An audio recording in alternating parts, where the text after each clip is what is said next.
Hey everyone, SweetJohnnyCage here. Today I want to talk to you guys about the Xbox One S All Digital. This is a discless Xbox One S that was announced by Microsoft 2 days ago on April 16th, 2019. Before I get really deep into this, I'm sick. I don't know what's happening, but I can't shake this cold. It's back again. So if I sound really stuffed up or if I cough, I'm very sorry. Also, I moved, so background's a lot different than it was. Anyway, the Xbox One S All Digital is a $250 discless Xbox One S. So there is no longer a Blu-ray drive in the system. It is still the same motherboard. It even has power and SATA connections for a Blu-ray drive still on the board, and there is still a reset switch on the, I guess like the PCB you want to call it, but now it's just covered up by a new case. So there's like no new R&D for this. And, you know, having worked on Xbox 360s a lot in the past, if you don't have a disc in your drive, the system still works. Or if you don't have a disk drive in your system, the system still boots up fine, still works. You decide you won't be able to do anything with your discs. So there's no need for like any new firmware or anything. It just won't have a disk drive. Like, it's just like a computer. If it doesn't have one, it doesn't have one. No big deal. Now, the major problem with this, or one of the major problems with this, is that it's $250. An Xbox One S right now, I'm looking at GameStop right now, in the US, you can get a full Xbox One S for $250. It's the same price. There is no difference with the cost here. Excuse me. So it's $250 for no disk drive and nothing else special. It's still a 1 terabyte hard drive. It's still just an S. That's it. Like, there's just no disk drive. Now, I don't think it's a bad thing that the system doesn't have a disk drive. I think it's an interesting choice. I think 6 years into the console's lifespan, or like 5.5, it came out November, I think 15th, 2013 or something like that. The PS4 was November 13th. I don't think it's a bad thing. I do think 6 years into the lifespan of the console is weird. But I wanted to think about this from Microsoft's point of view.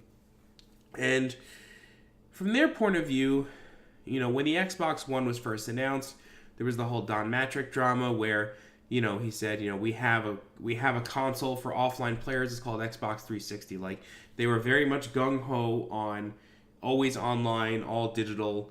Maybe not all digital, but at least always online. And, you know, always online would imply that you would get your content digitally. They also had the whole used games thing, which is weird. Well, that was rumored, never proven or anything. But,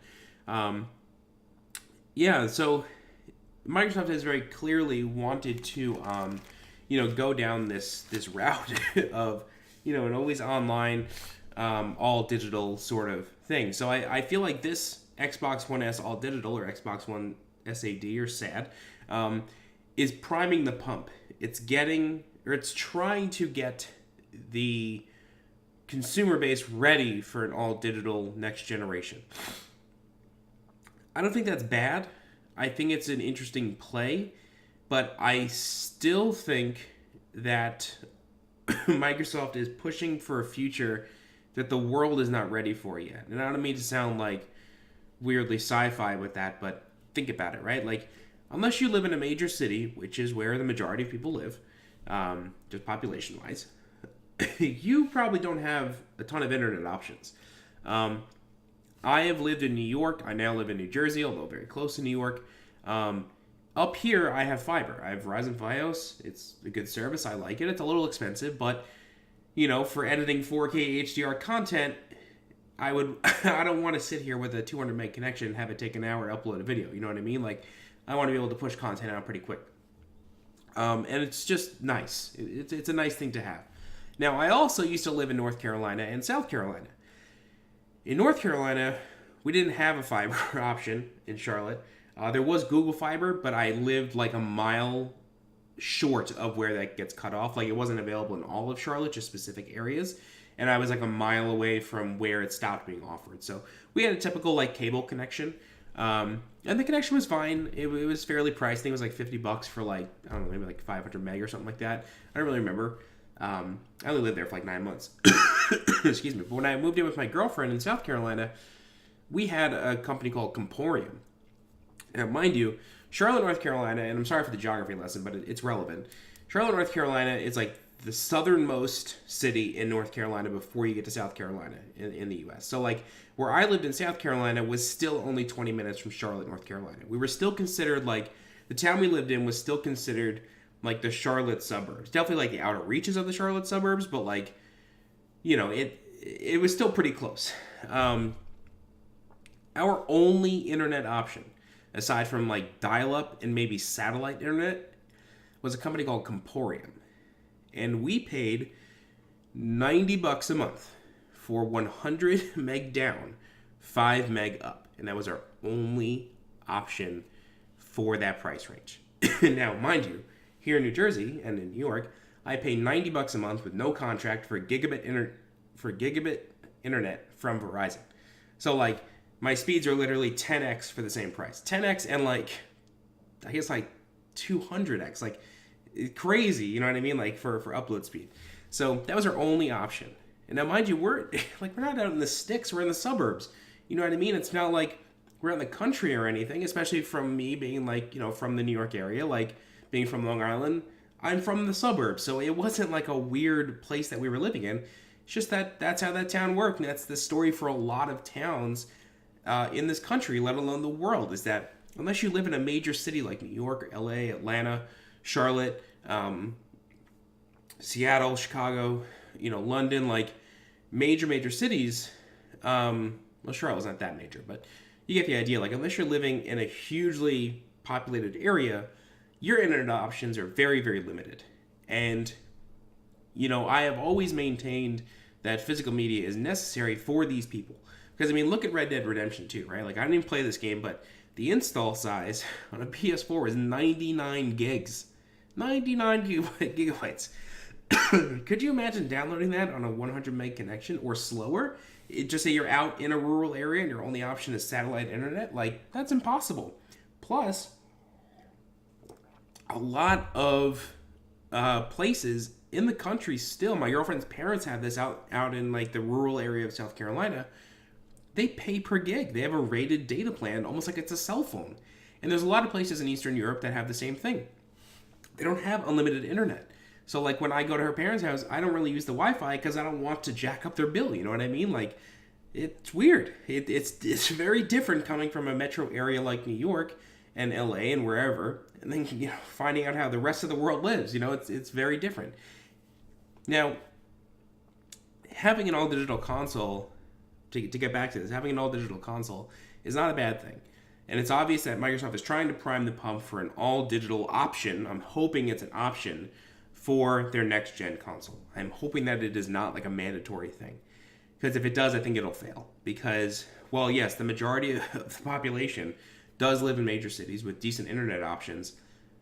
Not everybody has it. You know what I mean? And I'm willing to bet that, you know, well, yeah, like the majority of people do live in these cities, that doesn't necessarily mean that that's where all of Microsoft's sales are. There are plenty of people who own Xboxes who live out in the country. Like, that was the major complaint about having to always be online with Xbox One when it was originally announced. That was the issue people were having, was like, hey, like, I want an Xbox, but I don't want to have to always be online. Like, I can't afford that, or I just don't have that option. So I think the idea here is that they're getting ready or trying to plant the seed for an all-digital option. I really, really, really hope it's an all-digital option and it's not mandatory. Now, the other thing that I wanted to talk about is the price tag. It's the same price, right? Like I said this in the beginning. It's the same exact price. It's still $250, at least in the States. So they were removing a Blu-ray drive,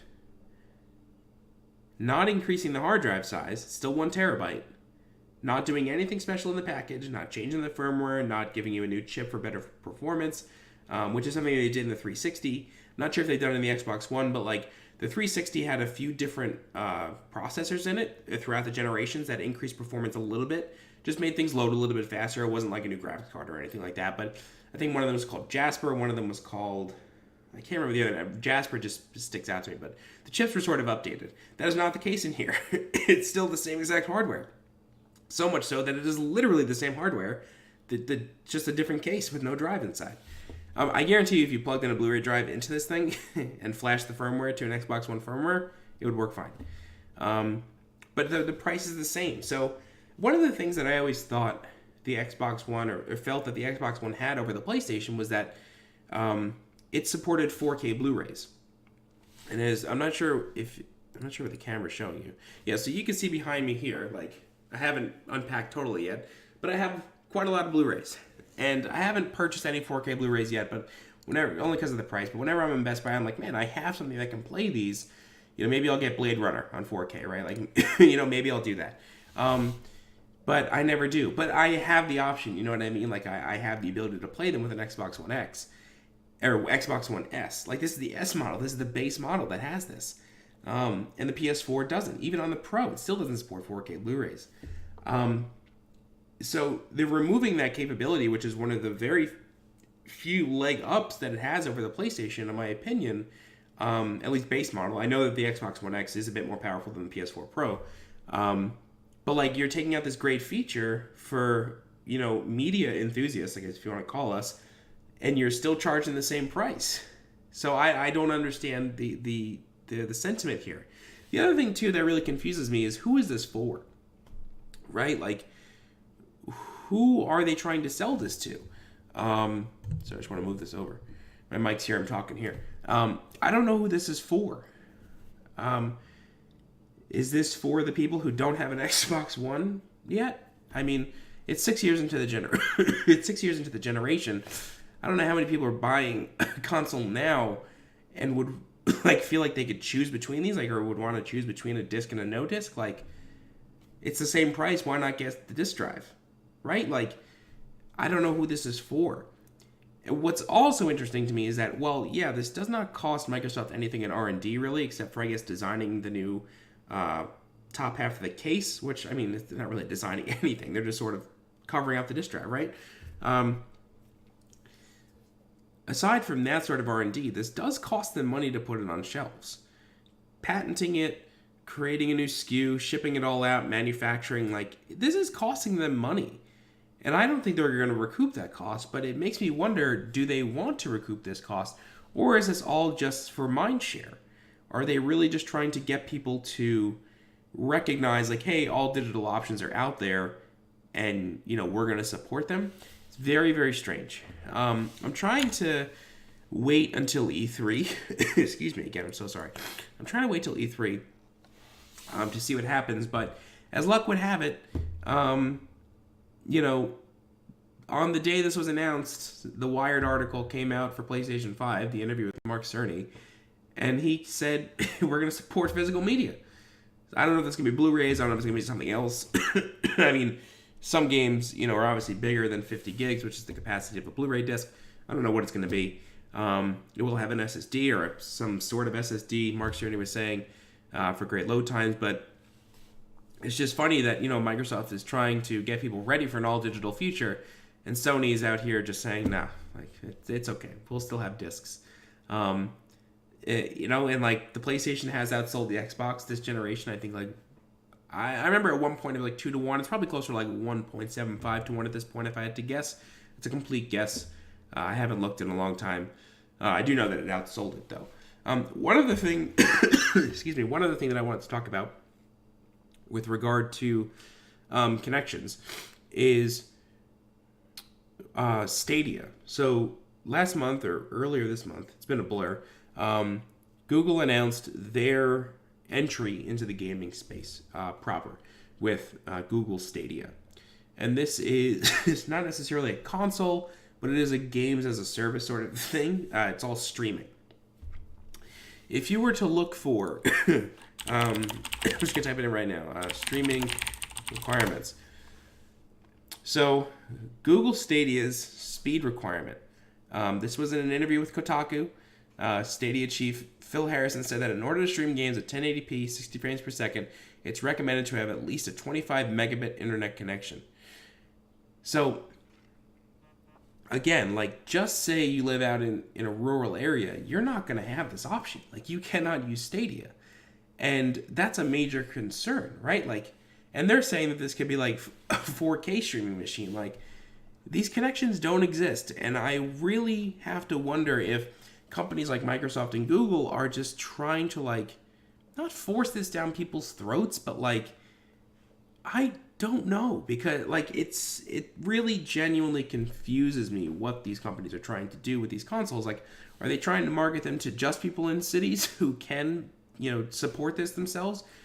Are they attempting to try to drive the infrastructure industry in a way? Like, Google has Google Fiber, but was met with a lot of resistance by local municipalities, unfortunately, who are supported by other telecom companies. And, as a result, sort of stopped building, which is really unfortunate because Google Fiber was incredibly affordable and had a great connection. So I'm wondering if these companies are hoping that by putting out these consumer electronics that, require big bandwidth capabilities, they're trying to, like, push the telecom industry in a certain direction. Call me a pessimist, but I don't think the telecom industry really gives a shit. Like, excuse the language, but I really don't think they care. Right? Like, they have a monopoly on this country and in other countries in the world. They don't care. Like, they really don't. I can get so incensed about it, but, like, I don't think this is going to move the needle in any sort of direction. We can revisit this in a few years, see if I was wrong, but I really don't think so. So, major question is, who is this for? I don't think it'll sell well. I don't think Microsoft... I'm hoping that Microsoft doesn't want it to sell well, that this is really just a Mindshare thing. Otherwise, I think this thing is a complete waste of time. And shelf space and money. It has to be a Mindshare play. Like, it just has to be. That's my opinion. But yeah, I'm just trying to think if there's anything else that I missed out. I did talk about this on Twitter yesterday, so I'm just going through my Twitter feed to see if there's anything else. No R&D, Prime the Pump, Mental Change, Infrastructure, PS5 stuff, price tag. Yeah, okay, I guess that's it. So yeah, let me know what you think in the comments. Let me know what you think of this announcement. Sorry again for the voice and the nasal stuff and the coughing. I'm just falling apart over here. But yeah, all right. If my God, if you want to talk about this, leave a comment. Let me know what you think. You can also find me on Twitter. Oh my God, dying. I am at SJCage. If you like this video, you want to see more videos like it, subscribe to the channel. All right. Thanks so much for watching. I'm SweetJohnnyCage. Thanks for watching. I'll see you next time. Bye-bye.